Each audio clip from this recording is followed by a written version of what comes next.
This story is about me and my daughter. We were at our home in Clive. It's a duplex. We lived there with a roommate of mine.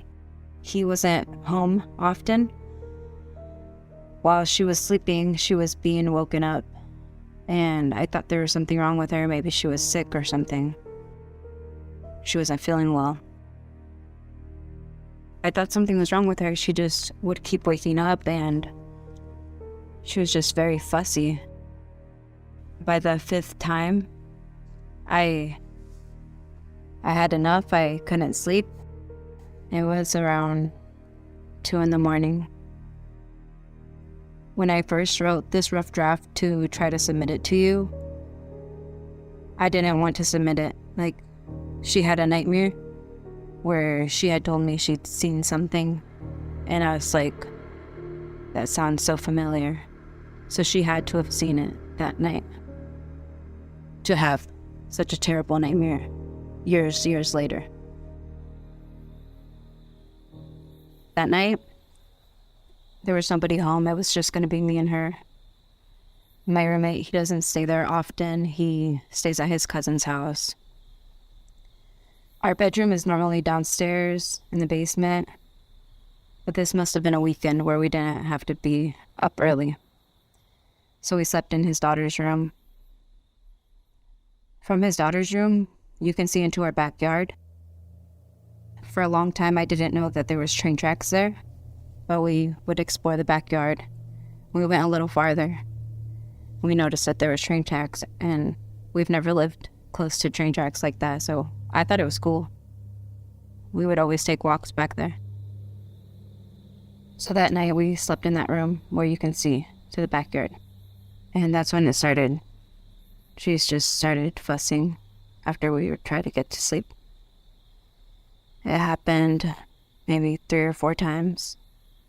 On the 4th time, I was checking her inch by inch, every little finger, her head, her toes, her nose, everything. I was like, what's wrong? So we move out of that bedroom to go to the living room. I was like, maybe she needs more airflow. Something, maybe it's a little stuffy in there. So we moved to the living room.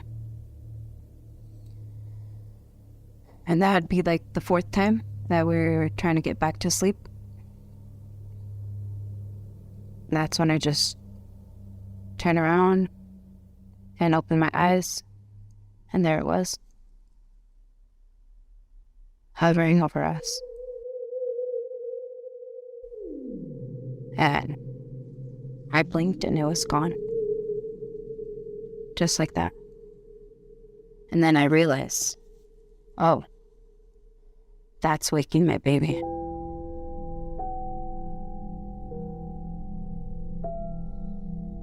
And it was just, you could feel it, like a floating energy hovering us.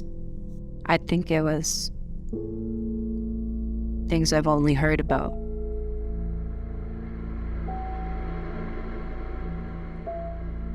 Some type of spirit, some type of demon. But I also don't know why. I've always heard that the demons prey on children or the untainted or the pure. I've always wondered, but I got to see it that night. We had never actually slept in that bedroom, but they had been bringing more stuff in that was making it like more of a little kid's room where we wanted to sleep there. The train tracks, I also thought that maybe whatever that thing was happened to see us while passing by in those train tracks. I think those train tracks carry a lot of energy. Who knows? I've never been on a train. Whatever goes on those trains, you hear stories about history and stuff. Whatever it was, might have sensed that there was a pure little girl around. Because the same night I wrote that draft, my daughter had a horrific nightmare. Nightmares nobody can just imagine up She doesn't watch scary movies. She doesn't. And I don't put her in situations where she's open to certain things like that. But she had a really terrifying nightmare. She didn't want to talk about it at first. So I didn't think about it too much because she didn't want to talk about it. I just knew she was very scared. She didn't talk about it until the next day. The next day, she tells me, I had a bad nightmare. I asked her what it was about. She said there was bad men. And it showed her all the bad. I'm like, all the bad? What do you mean all the bad? What? She said, you get shot. I was like, what? What else did they show you? She said, nothing. They showed me that, all the bad, and they disappeared. And the only thing I've ever seen appear like that and disappear was from that night. So it makes me think that she did whatever, how she imagined that up in her nightmare. She had to have seen it that night too. When she had that nightmare, she was 7. Like a year ago when I was trying to reach out to you and first tell you this story. I do talk to my daughters and I'm like, hey, there's something out here that is beyond us, but we have to be braver. If they can only scare us, and that's all they're doing. But we're stronger. Because she knows that she had that dream. It's terrifying. Somebody's showing you all the bad. And poof, they disappear.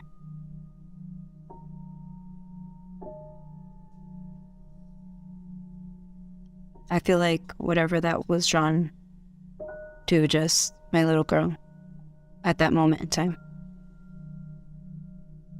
I don't really talk to my friend much now, but if I could, I would probably ask. But before I was just... When I told him, he just was like, why? He couldn't understand. He said, no. I tell people this story and they're just like, they just don't understand. They're like, that's impossible. I'm like, I thought so too. But there's something out there that isn't just... I thought I was only scared of humans.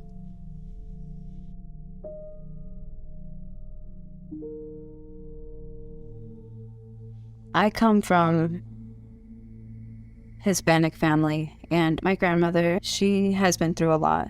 She has a sense for stuff. And I sometimes have like dreams, and whatever people don't tell me, sometimes I could see it in my dreams. And my daughter, I had been not telling her something specific. And so I told her that my significant other, once upon a time, had been in an accident. And he was the one that was shot. So it just shook me when she told me, they showed me all the bad. You got shot. And I was just so confused. I actually lived with my grandma before she was passing away. She didn't tell us much stuff, but I think back to her now and I'm just like, she was just living. Whatever secrets she held, she just kept them to herself. I don't live like that because I want people to know what's going on. And so I know she carried a lot with her. I think maybe when I was wanting to tell you this story, I had mentioned something like, I know you had that terrible nightmare, but you can't give those things, are just He can only reach you in your nightmare. I'm here. I'm not gonna try to get in any type of harm. I'm gonna be here as long as I can. Like, your nightmare is just a nightmare. You brush it off. You don't give no energy towards that. It's not real. I definitely know that she had to have seen something when she was 2. Also, like I did. For her to have a nightmare like that 7 years later. So since we were on the topic of throwing those energies back and forth towards people, or why people do them, my mom says that she was at somebody's house and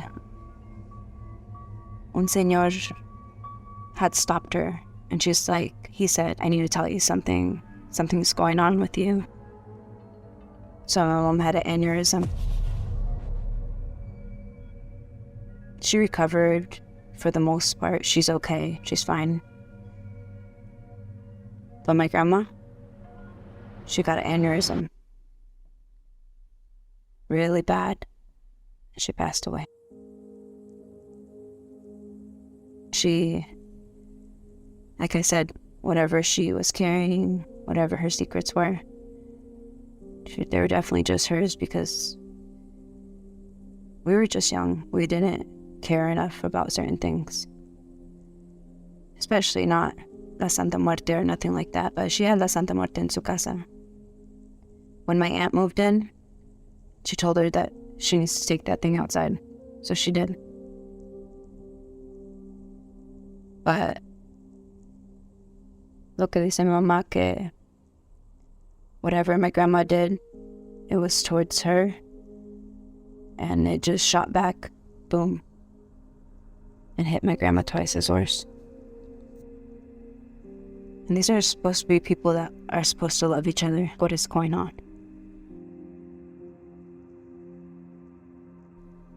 When we were younger, I only went with my grandma one time to Mexico. But tell me why, before our trip, her van gets stolen. Like, how does your van get stolen when we have a whole trip planned? We eventually got it back before our trip, but it was like ripped to shreds. Like, they cut they were looking for something, but that, whatever they were looking for wasn't in there, because my grandma wasn't doing anything wrong. Maybe they got the wrong van or whatever, but we went with my brother and me and my cousins. My aunt has 3 or 4 other children that had went with us. I remember driving in the mountains with them, like on our way there, and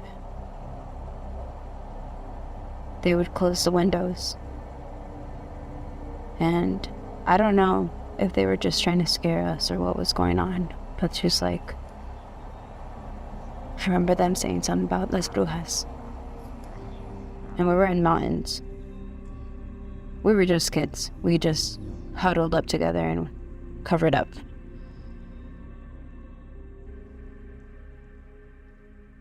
I love my grandma, so I can't say that she's bad or good.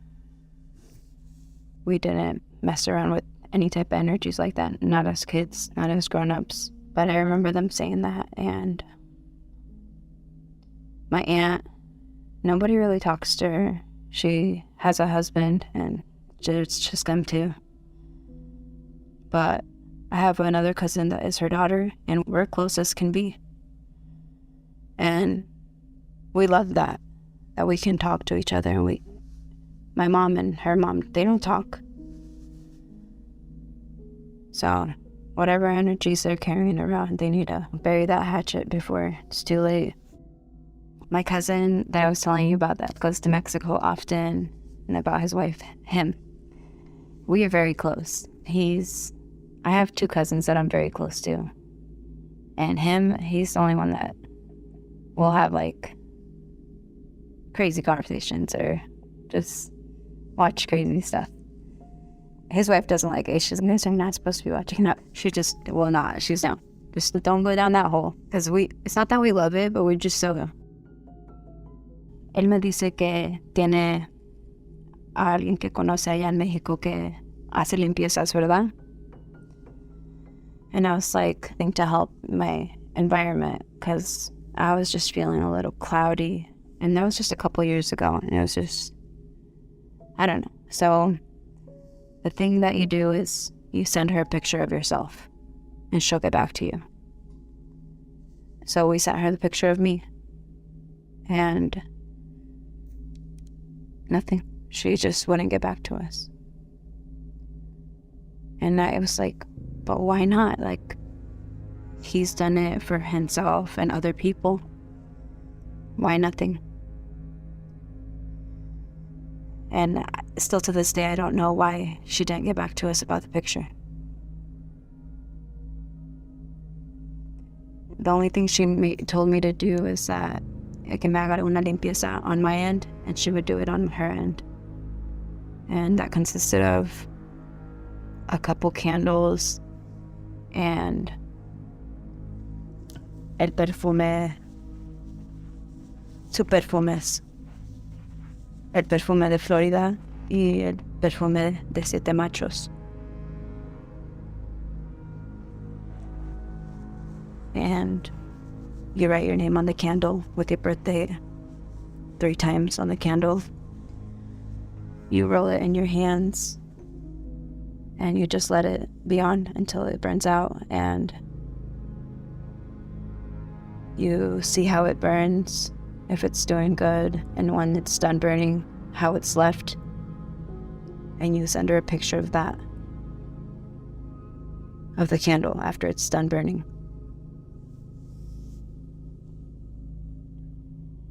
And I kept doing it, not consistently, like repeatedly, but once in a while I would keep getting a candle and redoing that. And eventually the candle got clearer and it just burned more better. But the first one was so dark, like it would leave the smoke, the black smoke around it. And after a few times of doing it, it would become clear.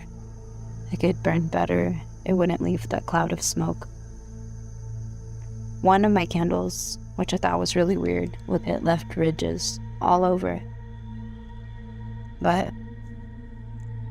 I'm not her. I'm not sure what she sees.